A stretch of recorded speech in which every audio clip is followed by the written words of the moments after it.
All right. So, Sagar, welcome. Thank you so much for making the time for me.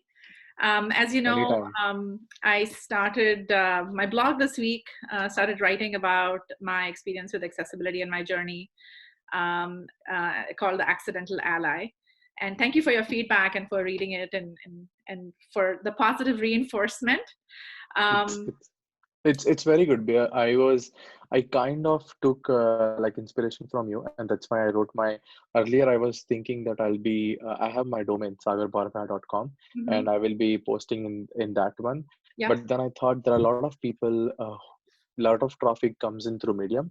Yes. So yeah, let me also post there. And yeah, Coexisting is a good thing. I see a lot of people who write about their domains actually do Medium as well as their own websites. Because I think with your website you can yeah, actually own your own content, so it becomes a little bit easier like that. But I'm happy to hear you started correct. your own Yeah, blog, and make sure you send me the link. I think I've seen your article. I did read it about the CSUN debrief, right? So I'll make sure to include it yeah, in the write up that I do after our conversation. Um, but I wanted to say, part of the reason why I am doing what I'm doing is, we are all in isolation, and it's nice to kind of stay connected with people. I've been also reflecting a fair correct. amount on just my journey on accessibility, and one of the biggest contributors that kind of gave me that push to the next level was meeting people like you and Ted and so many others that kind of helped me learn along the way. And so I Mm-hmm. wanted to kind of bring everybody into a conversation to talk about about you. Like, I want to hear more about you, your journey, what have been your learnings. So we came up with a list of questions that you've seen, but some of it, as I said, we'll kind of go with the flow. This is meant to be conversational. This is meant to be light and fun. So as we get Correct. started, do you have a joke for us? Oh, last one. My bachelor's. Hold on. Sorry. Yes. Sorry. Tell us a joke. Okay.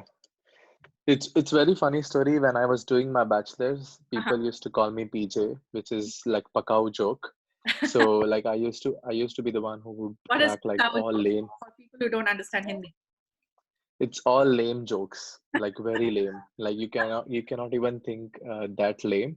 So I usually ask, how did I get from India to Iraq, How? Iran, Iran? Oh, that is a lame joke. You won. So it's very lame. I can go more lamer than I this, and it's know. yeah, Oh my God. Okay. Well, thanks for the laugh. It was actually funny. So I will it's say it was a funny lame joke.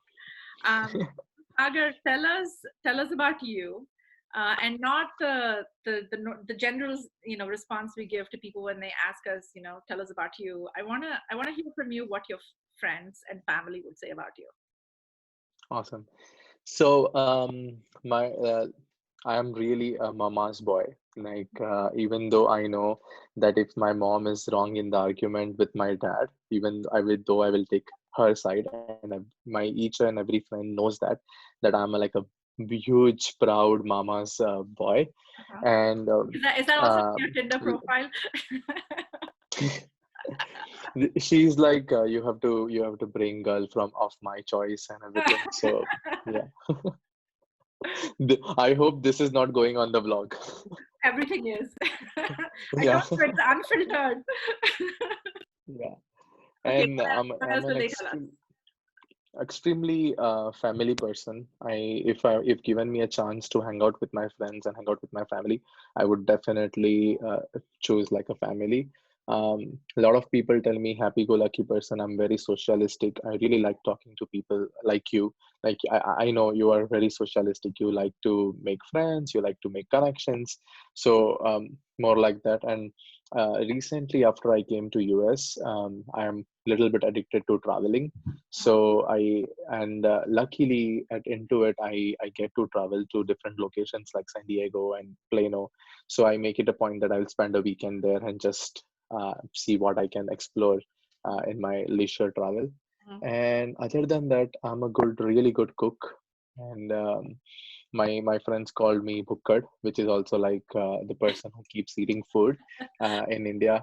But unfortunately, my body's metabolism is not supporting me, so I'm not really Bhukkad as I used to be in Oh, India. But okay. Yeah, yeah. yeah, You're giving everybody a crash course in colloquial slang, hint, slang Hindi, yeah, I guess. Hey, yeah. Sagar, it's great to have you on, and I've always enjoyed my interactions with you. In fact, you were one of the first people that I think I met when I started working on accessibility, and I think it was Ted. If I remember correctly, it was Ted who introduced us. I had Mm-hmm. reached out to Ted for some time on his calendar just to kind of ask him some questions, and he very diligently said, I don't have time, just talk to Sagar.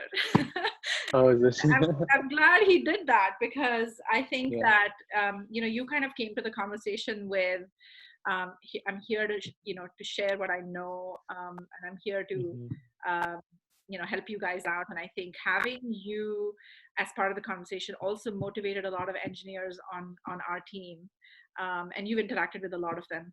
Um, Mm-hmm. but I do want to kind of go back to the origin of how your journey started. And I think the story is kind of also accidental, like mine was.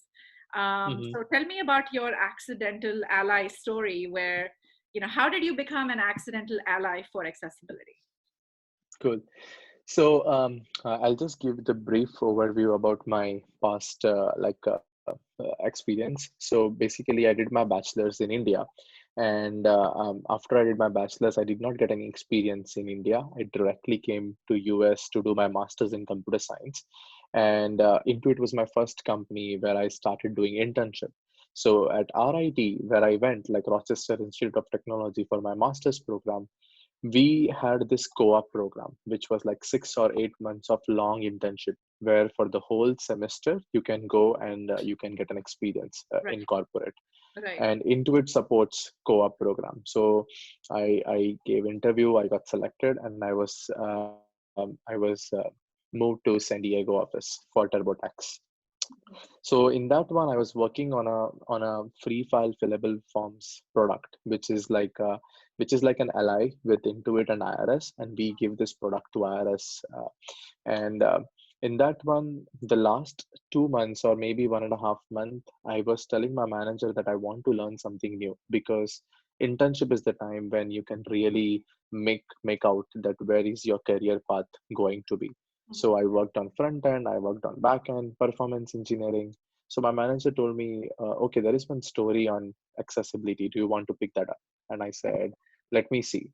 And Ted was the only one accessibility guru or accessibility engineer at that time and into it. And he Mhm. frequently traveled from Mountain View to San Diego. Mhm. So I met him a couple of times. He showed me how the voiceover works. It was just a 13-letter word for me, accessibility. I had no idea who are our customers, what is screen reader. And I have, sorry to say this, but when I was in India, I have always seen a blind person taking having some support from the family, Mhm. and they are not independent. And that's why I had this huge cultural mindset shift when I started working in US on accessibility. I saw, oh, people are independent here because of the infrastructure they have, Mhm. because of the technologies they have. And now I'm really happy to say that India is really ramping up on accessibility. And if you see Narendra Modi's website, our Prime Minister website, it's completely accessible. So now it's in a good shape. But when I came here, I did not had any idea how a blind person interacts with mobile or with web. Mhm. So that's how I thought this is really cool that I'm giving back to the community. At the same time, I'm really working on making sure my technology knowledge is still intact. And I was still not sure whether really want to get an internship under him, which will be just focused on accessibility for 12 weeks. Mhm. So I went back to school, and after that, I came to Mountain View, started. And at that time, the 12 weeks, I worked on accessibility. I used everything like Dragon, JAWS, NVDA, all kinds of screen readers, all kinds of input devices. Right. And So let me that's ask how you, I thought, yeah. I, you know, what your story is very unique in the sense that you kind of accidentally found accessibility, and then you had the option of coming back and giving it 100%. Correct. um, and also unique in the sense that as an early career engineer, uh, that was a choice you made because Hmm. it kind of intrinsically felt right. But Yes. a lot of new engineering grads, I would think, and at least the ones that I've interacted with, want to kind of be in the forefront of, Hmm. like the next emerging tech they want to work on, new Yeah. exciting things they want to work on, the core part of the business. And accessibility is, is for lack of a better word, is not necessarily the shiny sexy thing out there. Hmm. It's viewed as, oh, it's it's like one more thing to do. I know it's not viewed that way at Intuit, but Yeah. what was that thing that, like, why did you not choose to work on the core business or on or emerging tech, or go work on TurboTax, for example, or QuickBooks? Like, why did you choose to do this? There are a couple of things here. So first of all, the way I was introduced to accessibility was through an accessibility guru, who is Ted Drake, and Yeah. he really showed me how we can build an empathy, how who are the real customers, Hmm. and then he told me about in the disability. Um, in the disability domain, there are lots of professionals who are really educated but are underemployed Yeah. or not employed, and because of whom? Because of us, because we are not making things accessible, and that's why they cannot go back and start doing bookkeeping, they cannot go back and start becoming an accountant. Right. So that's what I thought, okay. And then that was one of the point, and second point was, still it's an evolving field, Right. and it's a It's a lot niche to learn. domain, Yeah. lot to learn and Yeah. also a lot to contribute. Yep. So if people like me who are young engineers come up and contribute, then accessibility will be at the whole next level, I Right. feel. Right. And that's And why I thought this right. is going to be, yeah. Thank you for Mhm. sharing that, because I think it's important. First of all, I think the world needs more people like Ted Drake who are willing to invest their time into people to teach them what they know, but also Correct. shine a light on the opportunity that is there when it comes to accessibility engineering, right? There's a tremendous amount of Hmm. opportunity, not just to learn, but to also to contribute, which I think is very exciting. And I wish there were more engineers like you, Sagar, who are willing to take that risk and say, you know what, I'm actually going to dedicate a large portion of my career to this, right? And your aspirations align with that. To take a Correct. slight detour from this conversation, not a complete detour, but I think it's a related topic. And I asked Ted this morning the same question, which is, Mm.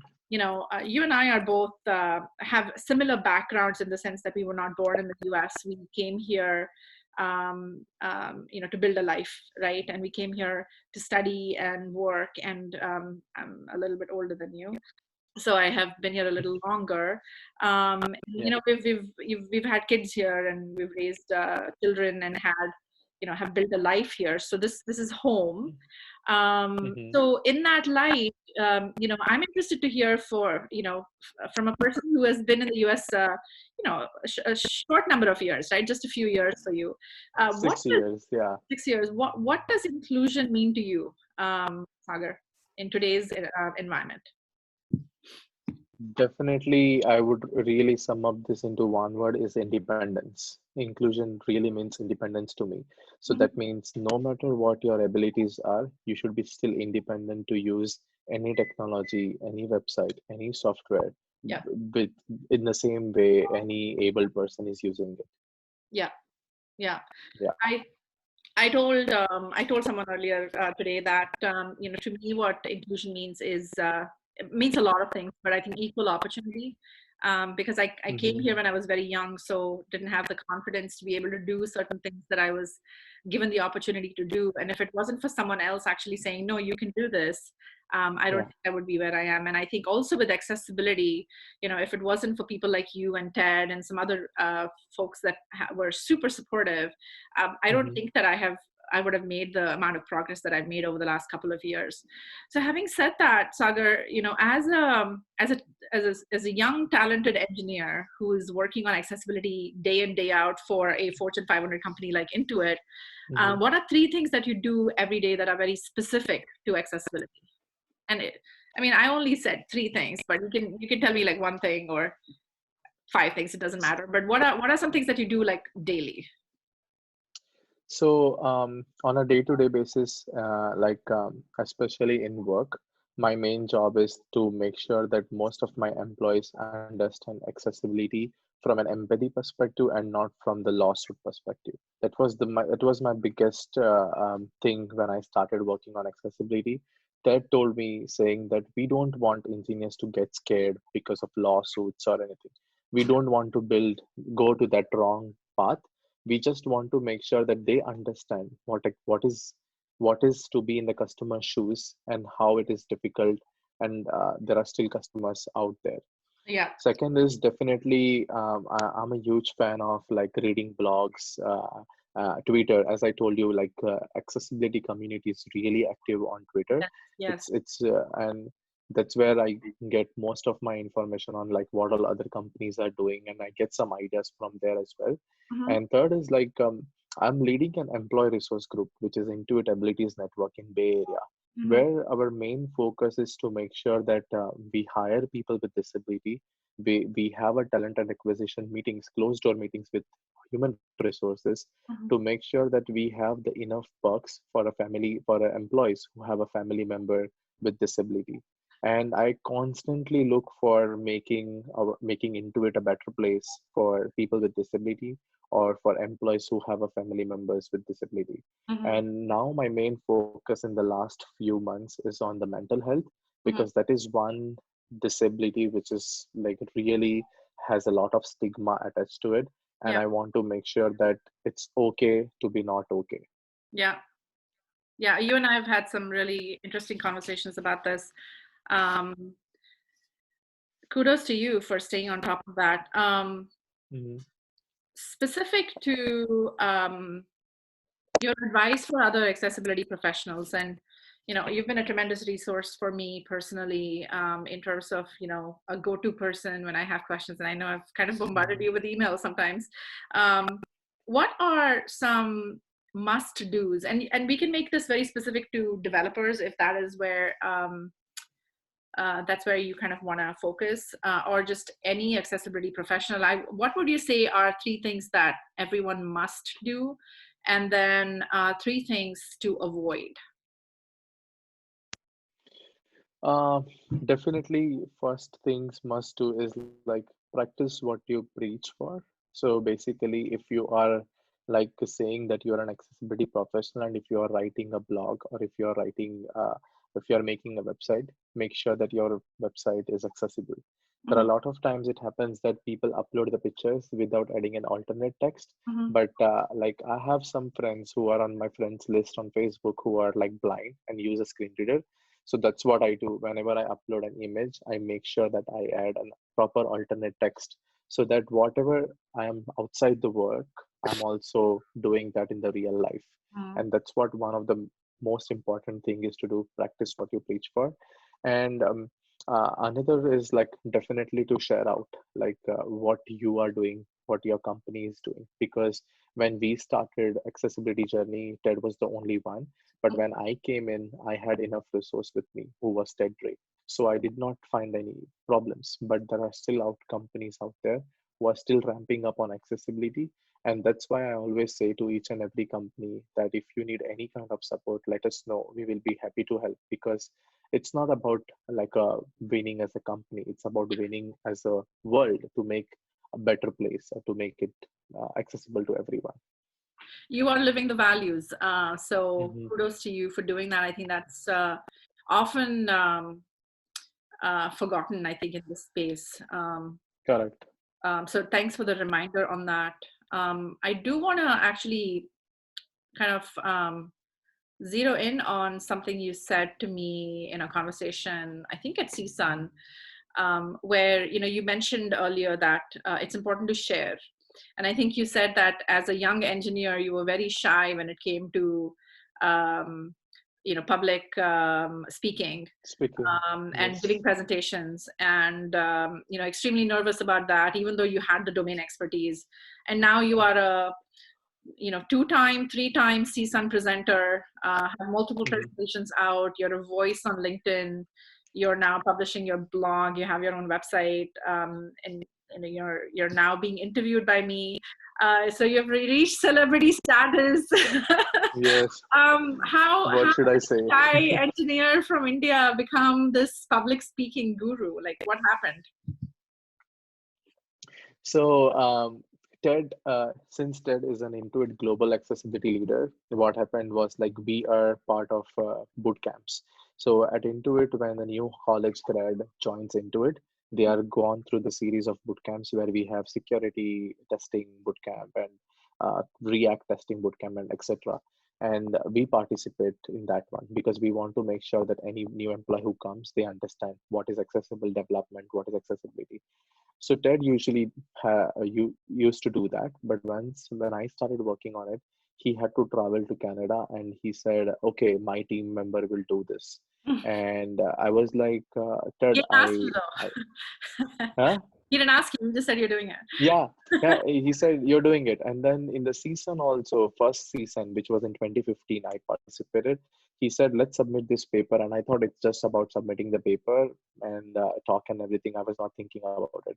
It got accepted, and then Ted said, "Okay, are you ready with making the slides?" And I'm like, "Who is giving the presentation?" And he said, "You did the most of the work, so you have to give it." Uh-huh. And I'm like, "Okay." Yeah.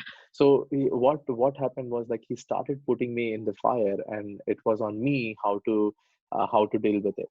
And I might have given lots of wrong presentations or bad presentations, Yep. but that's how I was learning, and that's how I was overcoming my fear of like Yes. public speaking. Yes. So now it's like every month we have to go give this boot camp, and fortunately we are the always the one who is in the highest scorer, which is like best presentation, best engagement, and best speaking.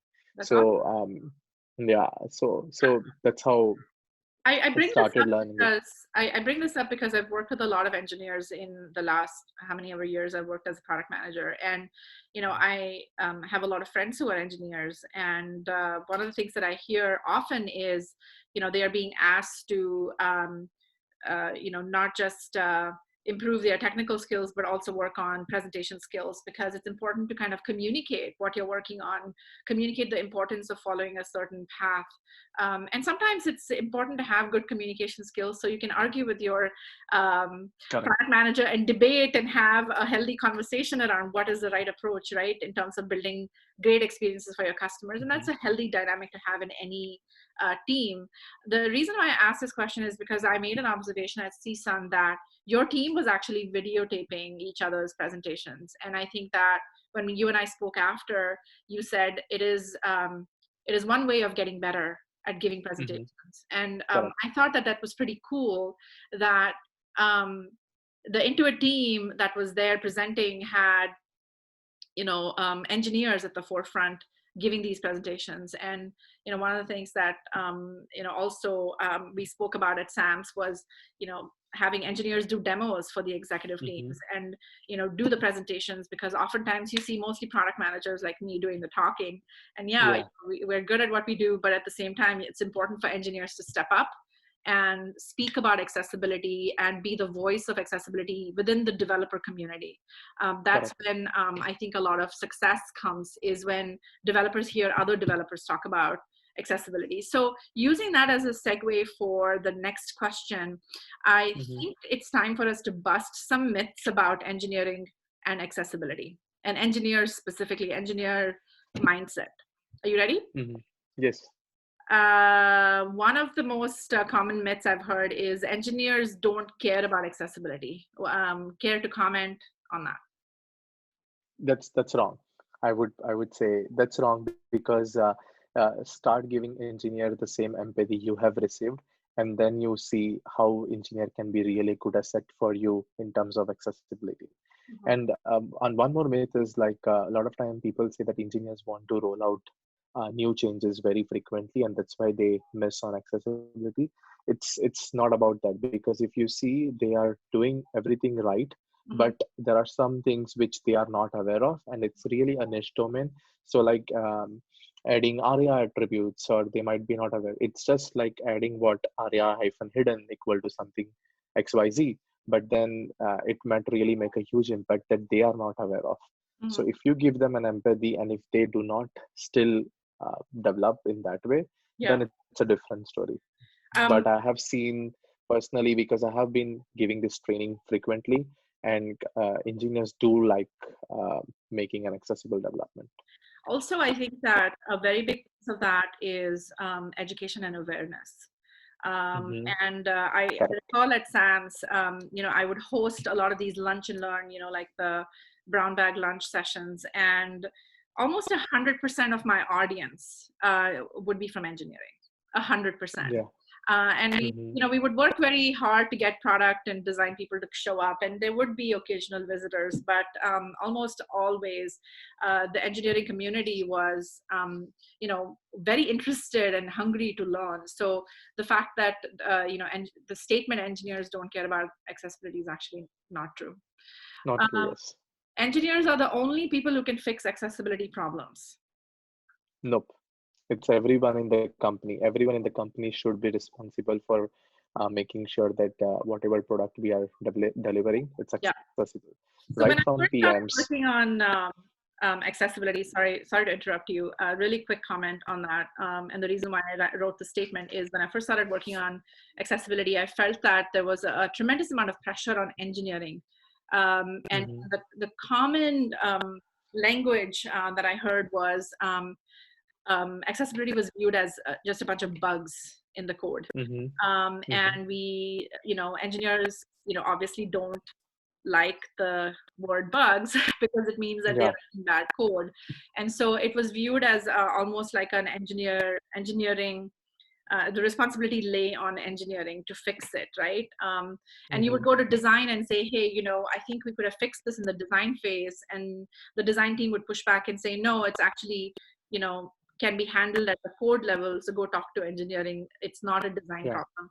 So share your thoughts on that as you've worked on accessibility issues specifically, and why you think engineers are not the only people who can fix these problems. So I definitely think that like designers have to play a really important role when it comes to accessibility, because when you find a bug in accessibility in engineering, after engineering work has been done, you are really missing out on lots of like days of work.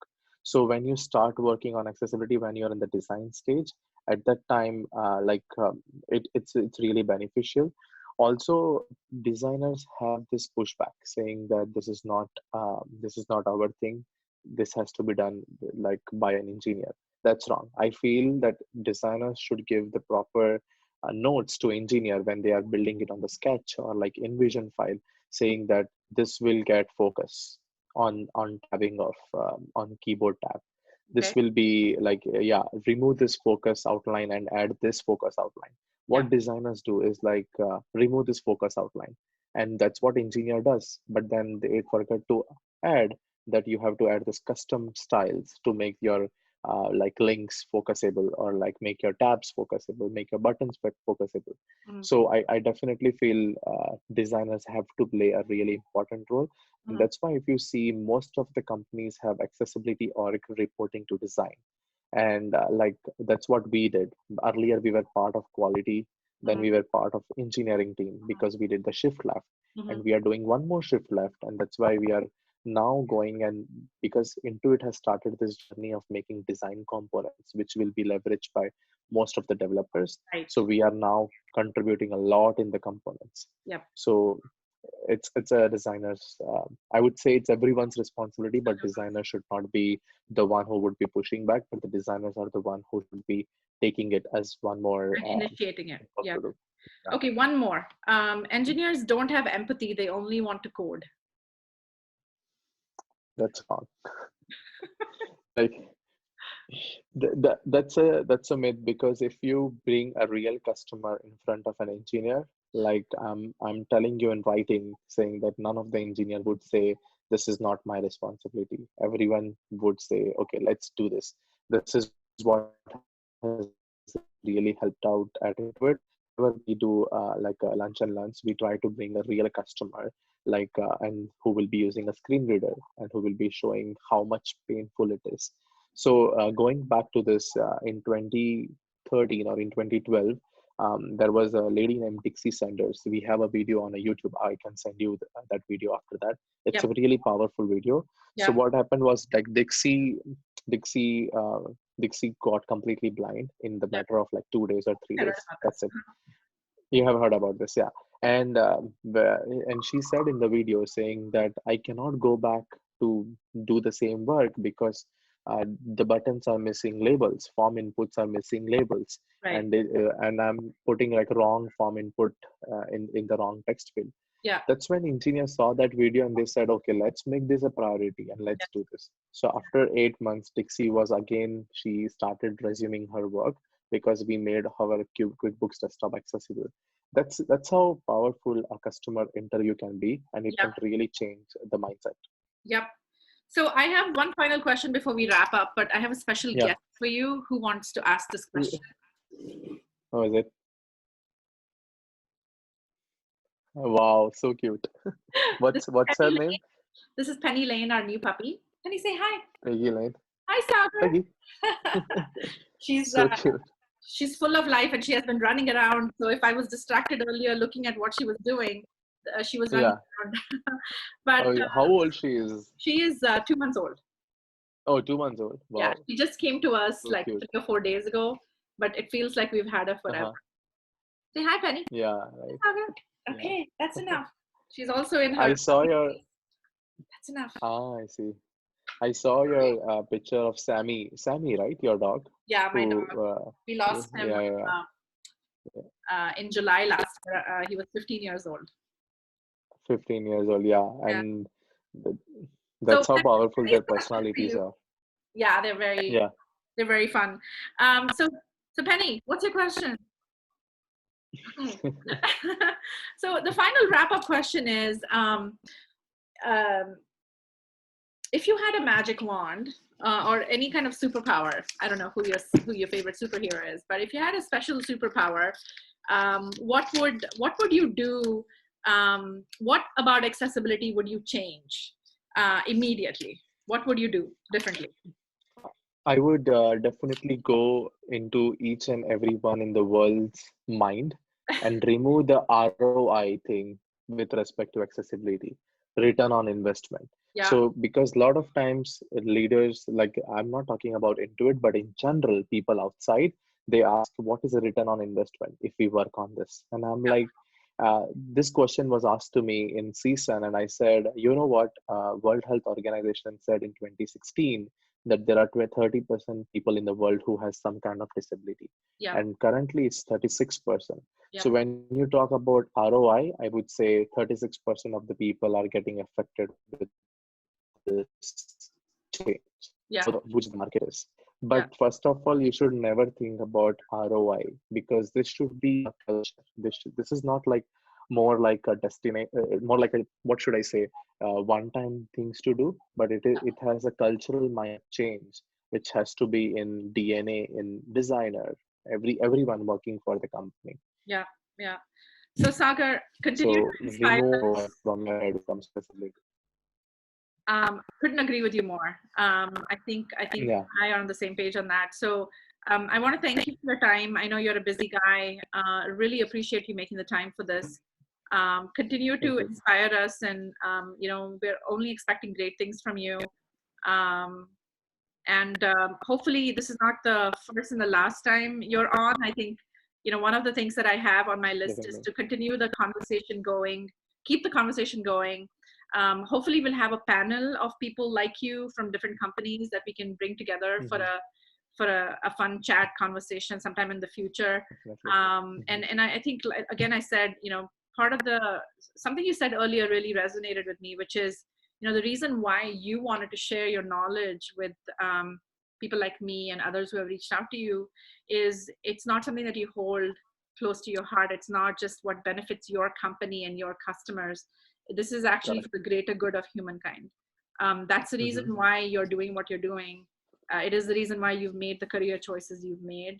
And I think for the most part, that resonates with me as well, is that I was introduced to accessibility just 18 months, 2 years ago, and it's hit me Yeah. at a very deep level, at a very intrinsic level, which is the reason why I continue to invest in learning about it. Yeah. So I want to thank you again for your time. And until next time, you take care, wash your hands, stay safe and healthy, Definitely. and say hello to your family for us. Definitely. I would say what you are doing, like I can really see the passion because when I started, when we first talked at that time, I remember you were still ramping up on like what is JAWS, what is NVDA, and all that, and now you have come this really a long way. Um, uh, what you are doing will really inspire a lot of PMs out there. And I still feel that designers and product managers should be the one who should be getting more empathy because what at Intuit also we see is like for if the engineers goes through this bootcamp training, Mhm. they are aware of the accessibility and accessible development. But what about PMs and designers? Yep. They are also the one who will be equally like equally Yeah. should be equally responsible for Yeah, making thanks for bringing this that work. up. Yeah. And I think as an audience, I'm really hoping. I don't know if "inspired" is the right word, but I'm really hoping that we can get the attention of the product community on this, Mm-hmm. because that is a little bit of a challenge because the product community just Yes. tends to focus on a lot of ROI generating ideas, Correct. Mm-hmm. which is rightfully what they should be doing. I think, I've been Yeah. in that seat myself, and I know the pressures of being a product manager and owning a product and being responsible for a P&L and things like that. But at the same time, what I feel like, as much as you say we shouldn't be talking about ROI, I have seen firsthand the impact of accessibility, um, including accessibility in your concepts and designs and building Mm-hmm. an inclusive experience is actually good Correct. for business, because there are Mm-hmm. customers who are, that have disabilities, you know, that are investing in your business.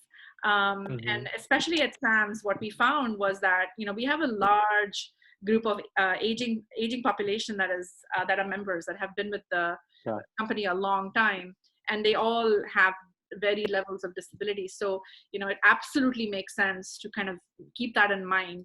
So important to kind of go back and understand, as a product manager, what do you do?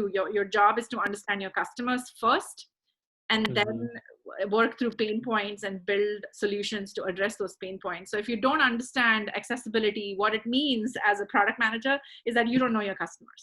So Correct. I will leave it at that, and I will say, Mm-hmm. let's focus on customers, and let's focus on understanding, and learning together. And I appreciate everything you've done, to kind of facilitate that learning process. And as Ted said, he works on learning something new every day. So I feel like I've learned a ton of new stuff just from this conversation with you, Sagar, including Mm-hmm. the fact that you specialize in lame jokes. So do you have one final lame joke for us before we leave? Um, I will have to think about it, but I can message you on iMessage. Okay, we will let you go then. Yeah, Thank you so much. Have a great day. definitely. Okay, take care. Cool, All right, bye. cool, Gayatri. And before I leave, I would say that I really want to learn how you write because your blogs really tells a story. You are really a storyteller, Thank and you. I'm more like I'm coming from an engineering background, so I write more like a documentation kind of I'm writing.